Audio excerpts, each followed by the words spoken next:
গাঁয়ের জেলেরা সবাই রাতের বেলা একসাথে নদীতে মাছ ধরে নৌকায় করে। তেমনই একদিন দিনু, মিঠু, হরি, কানাই, পাঁচু, রতন সবাই একসাথে নৌকায় মাছ ধরছিল। না, কি যে হচ্ছে আজকাল! একখানা ভালো মাছ যদি পেতাম। এসব সুনোপুটি দিয়ে কি কাজ হয়? বাজারে গেলে কেউ কিনতে চায় না এসব। ঠিকই বলেছ, আগে কত বড় বড় মাছ পেতাম, কিন্তু এখন আর সেসব দেখাই পাই না। দিনকাল একদম ভালো যাচ্ছে না। আর কি করার, আমাদের গাঁয়ে তো মোটে এই একখানাই নদী আছে। এই গাঁয়ের বেশিরভাগ জেলে এখানেই মাছ ধরে। সবাই এত মাছ ধরেছে এতদিনে যে সব বড় মাছ শেষ হয়ে গিয়েছে। তাহলে কি আর কোনো উপায় নেই? উপায় একটা আছে যদিও, তবে আর সেটা কি কেউ রাজি হবে? কি উপায়? আমার মনে হয় আমাদের নতুন কোথাও যাওয়া উচিত। এইখানে মাছ ধরে ধরে এখন মাছ একদম কমে গিয়েছে। নতুন কোনো জায়গায় গিয়ে যদি একটু সন্ধান করি, তাহলে হয়তো ভালো মাছ পেতে পারি। সেটা তো ভালো কথা। এই সবাই মিলে না হয় আশপাশে কোথাও খুঁজে দেখা যাবে। আমার পরিচিত একটা জায়গা আছে অবশ্য, কিন্তু সেটা তো এই গায়ে নয়। আমাদের গায়ের পেছনের যেই জঙ্গলটা আছে না, তার কাছেই একটা ওই ছোট নদীর মতো বয়ে গিয়েছে। ওইখানে পেলে ভালো কিছু পেতে পারি। একবার সেখানে গিয়ে আমি মাছ লাফাতেও দেখেছিলাম। একবার যাই, কি বলো? এখন একবার গিয়ে দেখে আসলে কেমন হয়? যদি এখন আগের মতো মাছ থাকে তাহলে তো কেল্লা ফতে। এখনই চলো তাহলে সবাই হাঁটতে হাঁটতে গিয়ে দেখে আসি জায়গাটা।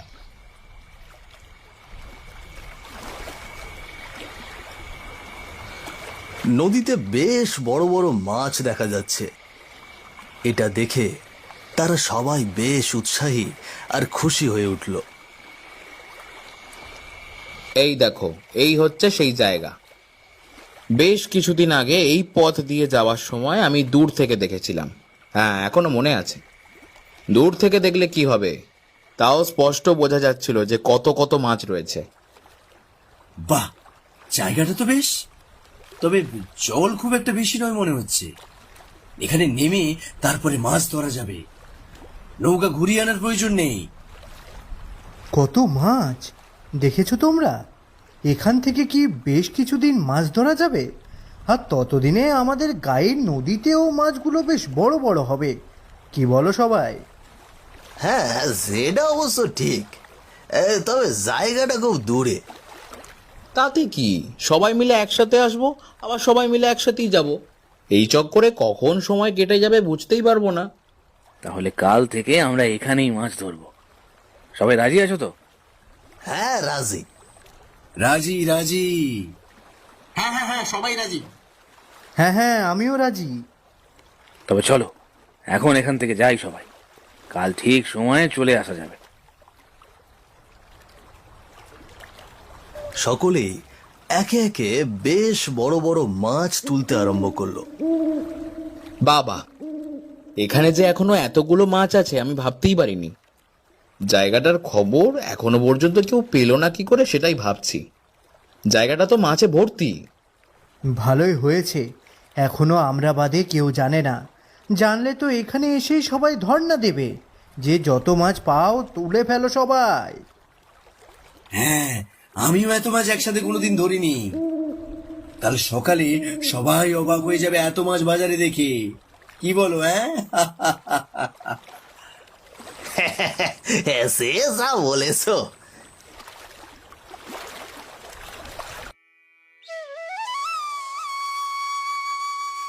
বেশ বড় বড় মাছ নিয়ে বসেছে আজকে তারা। ও বাহ, আজ বাজারে এত মাছ! আমি তো ভাবলাম মাছ কেনার জন্য মনে হয় অন্য বাজারে যেতে হবে। না না বাবু, কি মাছ লাগবে বলুন। শহর থেকে দিদি জামাইবাবু আসছে, আমাকে বরং বড় ওই রুই মাছটা দাও। মাছটা ভালো হবে তো? হ্যাঁ বাবু, মাছ একেবারে খাসা। একবারে খেলে একেবারে মুখে লেগে থাকবে। আসতে দেখছি সবাই বড় বড় মাছ নিয়ে বসেছে। আমাকেও দাও কিছু। হ্যাঁ হ্যাঁ বাবু, অবশ্যই। আপনার কি মাছ লাগবে? বাবা, আমাকে দেখে শুনে একটা মাছ দাও তো বাবা। নাতনিটা অসুখে ভুগছে বারবার, তা সে একটা মাছ খেতে চেয়েছে বড় দেখে। তা নাতনির আবদার কি ফেলা যায় বলো? তবে দামটা একটু কমিয়ে রেখো বাপু। দেখতেই তো পাচ্ছ গরিব মানুষ, টাকা কড়ি খুব একটা নেই। চিন্তা করবেন না মা, আপনার কাছে বেশি দাম রাখবো না।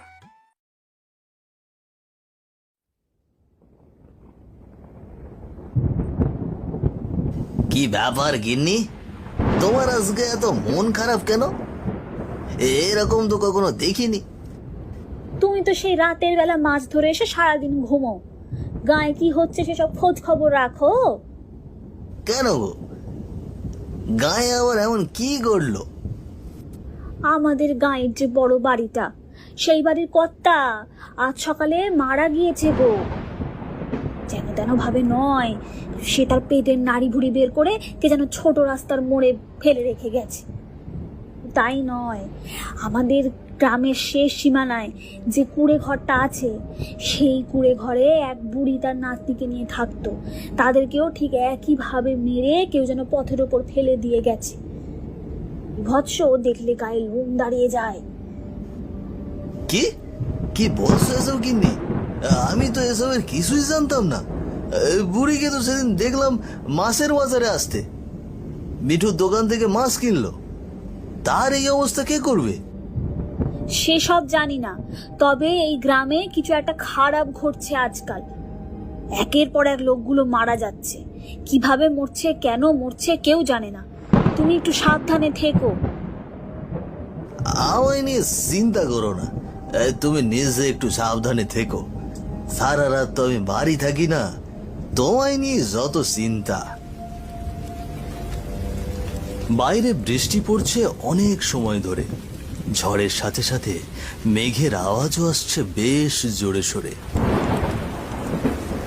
কানাই আর মিনতি দুইজন খাবার শেষে ঘুমানোর জন্য খাটে শুয়েছে, কিন্তু এমন সময় দরজায় কে যেন জোরে জোরে বাড়ি দিচ্ছে।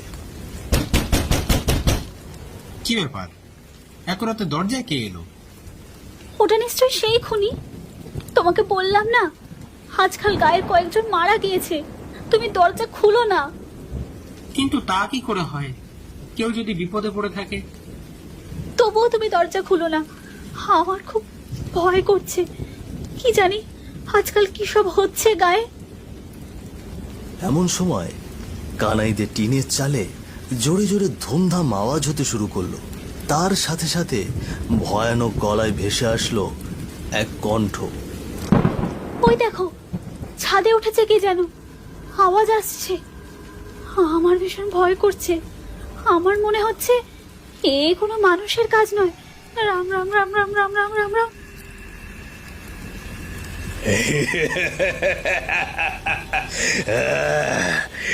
মাছ দে, আমার মাছ দে।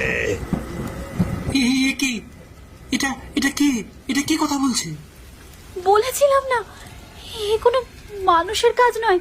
নির্ঘাত নির্ঘাত কোনো মেয়ে হয়ে পেয়েছে আমাদের গ্রামকে। কেমন ভাবে মাছ চাইছে, শুনতে পাচ্ছ না? কি এবার এবার কি হবে? কি করে উদ্ধার পাবো এর থেকে? হায় ভগবান, এখন এখন বিপদে ফেললে আমাদের। আমার মাছ দে, এখনই আমার মাছ দে, নয়তো পেট চিড়ে বের করব। টিনের চালে আওয়াজ বন্ধ হয়ে গেল।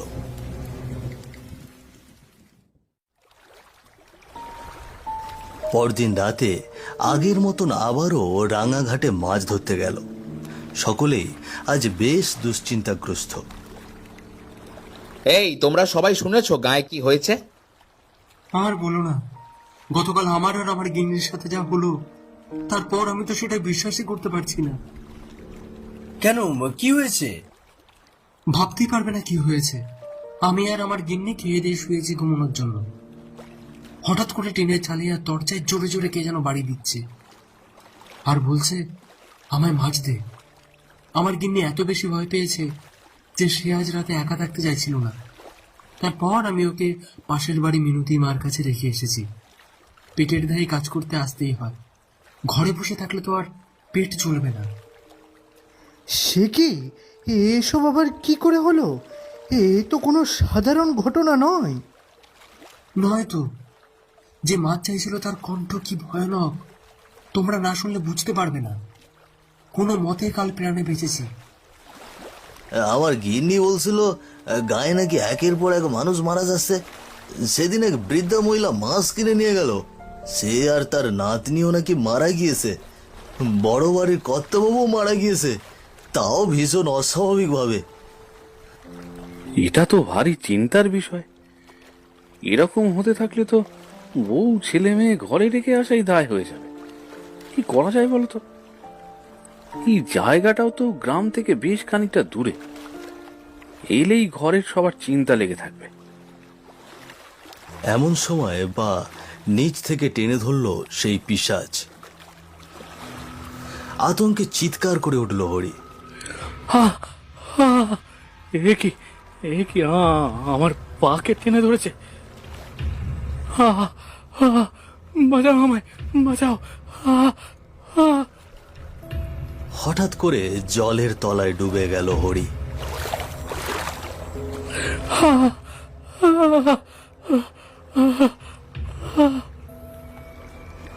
তাকে চারপাশের কোথাও দেখা গেল না। বাকিরা হন্যে হয়ে খুঁজতে আরম্ভ করলো তাকে।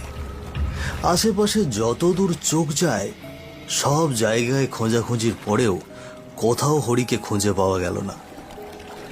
ওমা, হরি, হরি কোথায় গেল? কোথাও তো দেখতে পাচ্ছি না। হরি, হরি কি হলো? তোমরা ওদিকটাই খোঁজো, আমি এদিকটাই দেখছি। হরি কোথায় গেলে? হরি! জলের তলায় কিছু একটাও কেটে নিয়ে গিয়েছে, ওকে তাড়াতাড়ি খুঁজে বার করতে হবে। হরি কোথায় গেল? হায় ভগবান, এমন একটা বিপদে পড়লাম, রক্ষা করো, রক্ষা করো। আমার মনে হচ্ছে এই জায়গাটি নিয়েই আসলে সমস্যা। গতকালকে আমার সাথে যা হলো তারপর আমি আর কোনো কিছুই অবিশ্বাস করি না। হরি কোথায় গেল? সাড়া দাও, সাড়া দাও। যে করেই হোক ওকে খুঁজে বের করতে হবে, নয়তো ওর পরিবারের কাছে কি জবাব দেব আমরা? হ্যাঁ,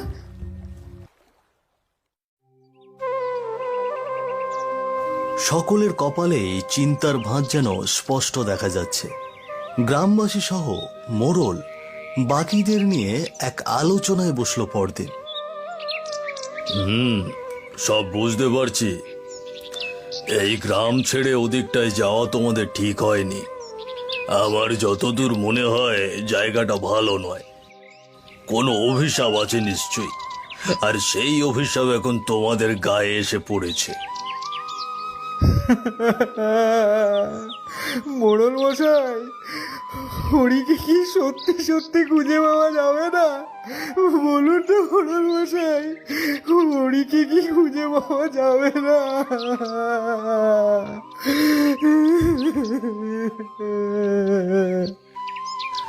আমি এই পর্যন্ত অনেক লোককে নামিয়ে খোঁজার চেষ্টা করলাম, কিন্তু ওকে তো পাওয়া গেল না।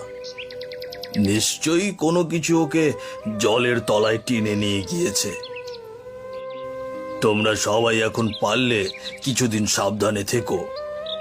যদি ওইখানে মাছ ধরার জন্য কোনো কিছু হয়ে থাকে তাহলে তোমাদের এখন সব থেকে বেশি সাবধান হওয়া উচিত, নয়তো তোমাদের জন্য বিপদ ঘনিয়ে আসছে। আপনি কিছু একটা করুন মোড়ল মশাই, আমাদের এই বিপদ থেকে উদ্ধার করুন। আমরা বুঝতে পারিনি এইরকম কোনো বিপদে জড়িয়ে যাব। আমিও ভাবছি কি করা যায়, কিন্তু ততদিন তোমরা সবাই একটু সাবধানে থেকো আর ভগবানকে ডেকো যেন এই বিপদ থেকে তাড়াতাড়ি উদ্ধার পাওয়া যায়। আমিও দেখছি কি করতে পারি।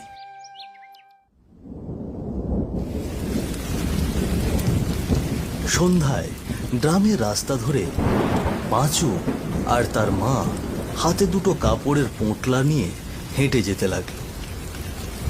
আকাশে তখনও মেঘ ডাকছে, ঝিরিঝিরি বৃষ্টি পড়ছে। শিগগিরই এখান থেকে চলো মা, এখানে বেশি সময় থাকা যাবে না। এই গায়ে যত বেশি থাকবো তত বেশি বিপদ হবে আমাদের। তোমাকে তোমাকে তাড়াতাড়ি মাসির বাড়িতে রেখে আসতে পারলে আমি বাঁচি। শিগগিরই বাবা। না না না, শুধু আমি না, তুইও থাকবি আমাদের সাথে ওখানে। এই বিপদের মধ্যে আমি তোকে একলা এখানে থাকতে দেব না বাবা। বিপদ কেটে গেলে না হয় আবার ফিরে আসা যাবে। কোনো মতে গ্রাম ছাড়তে পারলে বাঁচি। দুপুর দুপুর বেরিয়ে গেলে হতো, সন্ধ্যা নেমে আসছে, বৃষ্টিও পড়ছে হালকা হালকা। তাড়াতাড়ি যদি না পৌঁছতে পারি তবে কিন্তু বিপদ আছে। এটা তো সেই অভিশপ্ত নদীর উল্টো দিকের রাস্তা না? হ্যাঁ, আমার মনে হয় না এইদিকে কোনো বিপদ হবে। কি বলিস? হ্যাঁ, এই শিগগিরই পা চালিয়ে চল এখান থেকে, শিগগিরই পা চালিয়ে চল খোকা। পাঁচু আর তার মা দুজনেই হাঁটছিল গ্রামের অপর প্রান্তে, কিন্তু হঠাৎ করেই তারা লক্ষ্য করল তারা চলে এসেছে সেই রাঙাঘাটের নদীর কাছে। এটা দেখে তারা ভীষণ ভয় পেল। কি রে? হ্যাঁ, কি এটা কোন রাস্তা? এরকম রাস্তায় তো আমরা আসিনি। হ্যাঁ, এখানে কিভাবে চলে এলাম? এখানে কিভাবে চলে এলাম? এটা তো সেই নদী, সেই জায়গা যেখানে যেখানে আমরা মাছ ধরি। কি হচ্ছে এসব? আমরা তো উল্টো দিকে গিয়েছিলাম, এখানে এলাম কেমন করে? হে রাধা মাধব, রক্ষে করো, রক্ষে করো ঠাকুর, রক্ষে করো। এ কোন বিপদে ফেললে ঠাকুর, এ কোন বিপদে ফেললে? এখান থেকে পালা, পালা খোকা, শিগগির এখান থেকে পালা। এখানে থাকলেই বিপদ। পালা, পালা। পাঁচু আর তার মা দৌড়তে আরম্ভ করলো, কিন্তু তাদের পা এক চুলো নড়ল না, যেন এক জায়গাতে দাঁড়িয়ে দৌড়ানোর চেষ্টা করছে তারা। একটু নড়তে পারছি না মা, নির্ঘাত নির্ঘাত কপালে মৃত্যু আছে আজ। ওগো, ওগো, কে কোথায় আছো? আমাদের বাঁচাও, আমাদের বাঁচাও, দয়া করে আমাদেরকে বাঁচাও, বাঁচাও। তারা দেখলো সেখানে এক অতৃপ্ত পিশাচ তাদের দিকে আসতে লাগলো মাটিতে হামাগুড়ি দিয়ে। তার ভয়ানক রূপ দেখে পাঁচু আর তার মা ভীষণ ভয় পেল।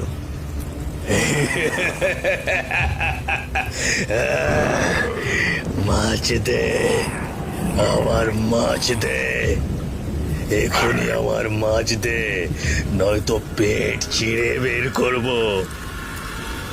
ওরে বাবারে, এটা কি? দয়া করে আমাদের কিছু করো না গো, আমাদের কিছু করো না, দয়া করে আমাদের মেরে ফেলো না, আমাদের মেরে ফেলো না। মাছ দে, আমার মাছ ফিরিয়ে দে। সেই মাছ নেই, সব মাছ বিক্রি করে ফেলেছি, দয়া করে ছেড়ে দাও।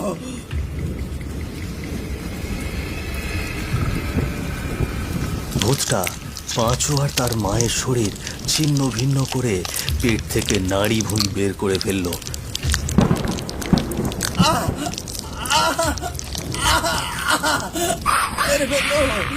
আচ্ছা,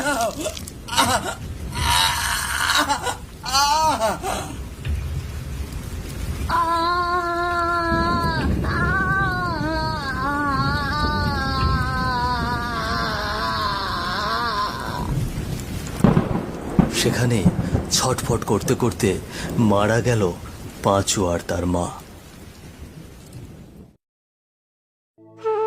পরের দিন দুপুরবেলা পাঁচু আর তার মায়ের লাশ খুঁজে পেয়ে গ্রামবাসী আর তার সাথে সাথে মোড়ল আর বাকিদেরও দুশ্চিন্তা আরো বেড়ে গেল। সবাই একসাথে বসে আলোচনা করতে লাগলো এরপরে কি করা যায়। না, এবারে কিছু একটা করতেই হবে। আমাদের পাশের গাঁয়ে এক বিখ্যাত তান্ত্রিক আছে, তাকে যদি একবার নিয়ে আসা হয় ওই জায়গায়, তবে কোনো একটা সমাধান ঠিকই বের হয়ে যাবে। তোমরা ভয় পেও না, এবারে আমি বিষয়টা সমাধানের ব্যবস্থা করছি। পাঁচু আর তার মাকে যেভাবে প্রাণ দিতে হলো, তোমাদের সেই রকম ভাবে আমি বিপদে পড়তে দেব না।